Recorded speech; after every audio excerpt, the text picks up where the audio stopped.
It's Friday 21st of April, and this is This Week in Tabletop RPG, brought to you by EN World Live. Cynthia Williams, who has been president of Wizards of the Coast for the last 2 years, will be leaving the company at the end of the month. Hasbro is already looking for someone to step into the role. We received more details about Vecna Eve of Ruin this week. The book is scheduled to be released at the end of May. The adventure path features around 40 monsters. The spider dragons are an example of two types of creatures mushed together to be a horrifying combination. So we have a spread of images and a video with game designers Rob and Mackenzie linked on EN World if you'd like to find out more about it.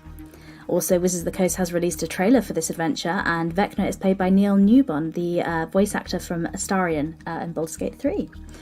And in further Baldur's Gate 3 news, we know that last month developer Larian Studios revealed that they would not be working on further D&D video games, expansions or DLC.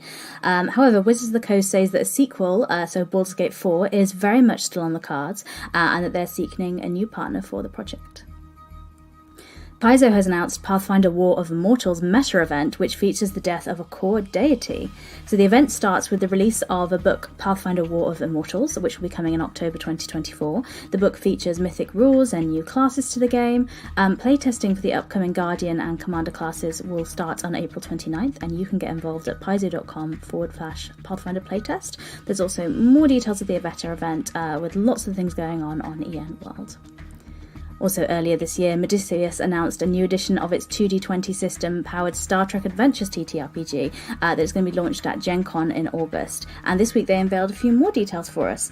So the new edition they confirmed would feature cleaned-up rules presentation, guidance on use of traits. There'd be no challenge dice. There'd be more character options, revised talents, updated advancement and reputation rules, and revised starship rules. You can read the full update on Modiphius' website, and we've got it linked on EN World, of course. Steve Jackson Games released their annual stakeholder report for 2023. So in summary, Steve Jackson Games had a gross revenue of $3.5 million and posted a loss for the year.